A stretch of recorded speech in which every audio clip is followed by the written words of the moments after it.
Hello friends, मेरा नाम है अभिषेक और मैं आपका स्वागत करता हूं हमारे चैनल फिक्शनल टीवी में। शुरू करते हैं इस एपिसोड को। इस एपिसोड की शुरुआत में हमें दिखाई जाती है प्रोफेसर सीरीज की लैब, जहां पे बाथरूम में गो ब्रश कर रहा होता है। तभी हम देख पाते हैं कि इसके बगल में ऐश खड़ा है और वो एक अजीब ढंग से तेजी से ब्रश कर रहा होता है। एक मिनट, वो अपने दांत ब्रश कर रहे होते हैं? क्या पोकेमॉन वर्ल्ड में भी बैक्टीरिया होते हैं? अच्छा, तो वो किस टाइप के होते हैं? खैर हमें नहीं पता, आगे शुरू करते हैं। तो जिस तरह ऐश ब्रश कर रहा होता है, वो कहता है कि ये तुम क्या कर रहे हो? तो ऐश कहता है कि ये देखो, ये है मेरे ब्रश करने की नई टेक्निक। थोड़ी देर बाद पिकाचू भी उसी टेक्निक को फॉलो करने लगता है। दोनों को इसमें मजा आने लगता है, लेकिन थोड़ी ही देर बाद दोनों को चक्कर आ जाते हैं और दोनों ही गिर जाते हैं। उसके बाद हमें दिखाया जाता है कि वो बाहर आ चुका है खाना खाने के लिए, जहाँ पे मिस्टर माइम सबके लिए खाना परोस रहा होता है। लेकिन मिस्टर माइम अपनी ही एक अलग टेक्निक में एक इनविजिबल सा ग्लास गो को थमा देता है, जिसको पकड़ते ही वो के हाथ में कुछ नहीं आता। वो अभी अचानक से अपने फ़ोन पे एक पोस्ट देखता है। वो पोस्ट होती है बहुत ही बड़े जायगेंटामैक्स पोकेमॉन के बारे में, नोमेना जिससे पोकेमॉन बहुत ही ज़्यादा बड़े हो जाते हैं। तो वो झट से ये देख खड़ा होता है और भागते हुए प्रोफेसर सीरीज़ के पास चला जाता है, जहाँ पे वो इन्हें ये दिखाता है। तो प्रोफेसर सीरीज़ कहते हैं कि हाँ, मुझे ये पता है, और लेकिन ये अभी सिर्फ गला रीजन में ही हो रहा है। तो वो दोनों वहाँ पे जाने की मांग करते हैं। तो प्रोफेसर सीरीज़ कहते हैं चलो ठीक है, ऐसा करो कि तुम दोनों वहाँ पे चले जाओ, जिससे कि हमारे रिसर्च में और भी मदद मिलेगी। उसके बाद हम देख पाते हैं कि वो लोग फ्लाइट में आ चुके हैं, जहाँ पे ऐश और गो पहले तो खिड़की के लिए झगड़ा करते हैं एक दूसरे से, लेकिन गो वहाँ पे बैठ जाता है। उसके बाद जब वो फ्लाइट से उतरते हैं, वो पहुँचते हैं रेलवे स्टेशन पे, जहाँ पे उन्हें पता लगता है कि अगली ट्रेन आधे घंटे बाद है। तो वो सोचते हैं कि आधे घंटे तक हम क्या करेंगे। इसका जवाब कि दोनों में से किसी के पास नहीं होता। तो वो कहता है कि क्यों ना हम इतनी देर तक किसी रेस्टोरेंट में चले, तो मैं फ़ोन में देख के बताता हूँ। तो ऐश कहता है रुको, इसके लिए तो मेरी नाक ही काफ़ी है। तो ऐश और पिकाचू दोनों ही सूंघते हैं और सूंघते आ जाते हैं एक रेस्टोरेंट पे, जहाँ पे वहाँ पे एक बर्फी टाइप की एक डिश होती है, जो कि गला रीजन की बहुत ही फेमस डिश होती है। तो वो उसे खरीदते हैं और जब उसे खाते हैं तो उनकी तो आंखें चमकने लग जाती हैं, क्योंकि वो सच में बहुत ही ज़्यादा टेस्टी होता है। थोड़ी देर बाद ऐश के ऊपर कहीं से एक पत्थर गिरता है, लेकिन ऐश देखता है कि ये पत्थर आया कहाँ से। जब वो उस तरफ देख रहे होते हैं तो वहीं दूसरी ओर तब निकेट नाम के 3 पोकेमॉन ऐश और गो के बैग से उनका खाना चोरी करने लगते हैं, जिनको कि पिकाचू देख लेता है और उनके पीछे दौड़ लगा देता है, जिसके पीछे पीछे ऐश और गो भी दौड़ने लगते हैं। लेकिन थोड़ी देर बाद वो एक ऐसी बिल्डिंग के भूलभुलैया में पहुंच जाते हैं जहाँ पे उन्हें कुछ समझ नहीं आता। तो उसके बाद ऐश पिकाचू एक तरफ हो जाते हैं और गो अकेला जाए, जहाँ पे गो उस पोकेमॉन को ढूंढ लेता है जिसने उन्हें पत्थर मारा था। लेकिन दूसरी ओर ऐश और पिकाचू अपना रास्ता खो बैठते हैं और उन्हें समझ नहीं आता कि आप कहाँ जाए। लेकिन थोड़ी देर बाद उनके पास गो का कॉल आता है और गो उन्हें वहाँ बुलाता है, जहाँ पे वो सबके साथ मौजूद होते हैं।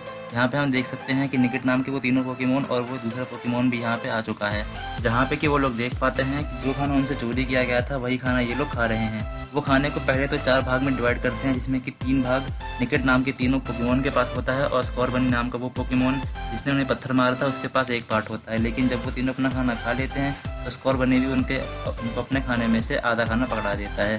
उसके आगे हम देख पाते हैं जैसे और निकेट क्योर कर देता है। पोकेडेक्स उसे बताता है कि इसका नाम निकेट है, जो कि एक डार्क फॉक्स पोकेमॉन है, और इसका काम लोगों का खाना चुराना और लोग कई पोकेमॉन्स के अंडे चोरी करना भी है। लेकिन जब वो दूसरे पोकेमॉन यानी कि स्कॉर्बनी की ओर जब पोकेडेक्स करते हैं तो वहाँ दिखाता है कि नो डेटा अवेलेबल, क्योंकि उनके लिए ये पोकेमॉन बिल्कुल नया होता है। उसके बाद जब ऐश और को इस बात को देखते हैं तो वो देखते हैं कि ये तो एक बिल्कुल ही नई स्पीशीज़ है पोकेमॉन की। तो वो ये देखने के बाद बहुत ज़्यादा खुश हो जाते हैं, लेकिन इनकी खुशी ज़्यादा देर तक नहीं टिकती, क्योंकि जब वो इतना खुश हो रहे होते हैं तो उनकी आवाज़ ये सब के सब पोकेमॉन सुन लेते हैं, और जैसे ही वो उधर देखते हैं उन्हें पता लग जाता है कि ऐश और गो उनके पास ही खड़े हैं। भाग जाते हैं, स्कॉर्बनी को ऐश घेर लेता है। स्कॉर्बनी और पिकाचू में अच्छी बैटल होती है, लेकिन स्कॉर्बनी ये ऐश स्कॉर्बनी के पास जाता है और कहता है कि तुमने एक अच्छी बैटल करी। लेकिन स्कॉर्बनी इस मूड में नहीं था कि वो ऐसे बात करे। वो इसके पीछे खड़ा होता है, उसके पिछवाड़े पे लात मारता है, फिर पिकाचू भड़क जाता है और उन दोनों पे ही थंडरबोल्ट चला देता है, जिसके झटके के बाद ऐश गिर जाता है, लेकिन स्कॉर्बनी जैसे तैसे खड़ा हो जाता है।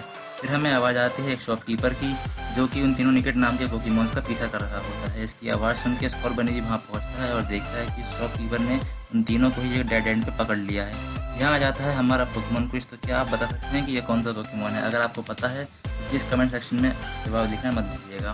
तो यहाँ हम बता देते हैं कि इस पोकेमॉन का नाम है स्कॉर्बनी, जिसकी इस पूरे एपिसोड में बात चल रही है। फिर हमें दिखाया जाता है कि स्कॉर्बनी शॉपकीपर के पीछे जाके खड़ा हो जाता है उसका ध्यान अपनी ओर करने के लिए, और तभी शॉपकीपर स्कॉर्बनी को कानों से पकड़ के उठा लेता है। तभी वहाँ पे गो आ जाता है और कहता है कि मुझे माफ़ कर दीजिए, ये मेरा पोकेमॉन है और आगे से ऐसी गलती कभी नहीं होगी। ये सुन के शॉपकीपर उन्हें अपनी दुकान पे वापस लेके आता है, उन तीनों पोकेमॉनों को थोड़ा सा खाना देता है। उसके बाद वो ऐश और गो से थोड़ी बात करता है और उन्हें बताता है कि और गो से कहता है कि जिस तरह तुमने इसकी साइड ली है उस तरह उसकी साइड आज तक किसी ने नहीं ली। मनी है जो कि यहाँ पे एक जंगली पोकेमॉन है और यहाँ पे बहुत दिनों से रह रहा है। ये सुन के गो और ऐश दोनों ही बहुत हैरान हो जाते हैं, क्योंकि उन्हें तो लगाता है कि ये कोई नई स्पीसी है।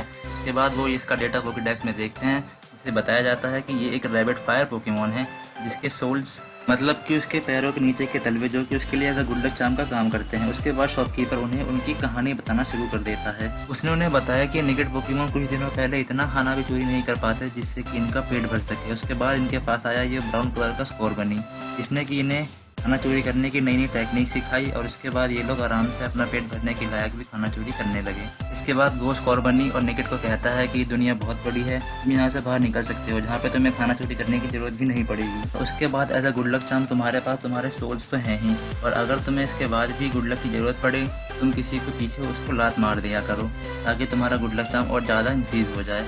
उसके बाद गो खुद झुक जाता है जिससे कि स्कॉर्बनी उसके पीछे आकर लात मार सके, लेकिन स्कॉर्बनी ऐसे पीछे जाता है और उसको लात मार देता है, जिससे कि पिकाचू फिर से भड़क जाता है, स्कॉर्बनी के पीछे दौड़ने लगता है। फिर ऐश अपना फ़ोन उठाता है और देखता है कि हमारी अगली ट्रेन सिर्फ 5 मिनट में आने वाली है। तो फिर वो लोग वहाँ से दौड़ते हुए इसकी ओर निकल जाते हैं। फिर स्कॉर्बनी उल्टे रास्ते वहाँ से जा रहा होता है, लेकिन तभी तीनों निकट डिसाइड करते हैं कि स्कॉर्बनी का आगे का सफ़र गो के साथ होगा।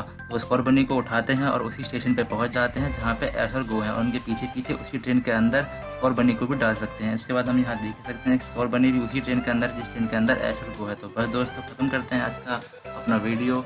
आप अगले वीडियो की झलक भी इसी एपिसोड में देख के जाइए और सब्सक्राइब कर दीजिएगा हमारे चैनल को, और सब्सक्राइब कर दीजिएगा हमारे चैनल को और बेल आइकन दबाना मत भूलिएगा, जिससे कि आपको वीडियो की नई नोटिफिकेशन अपने यूट्यूब पे मिलती रहे।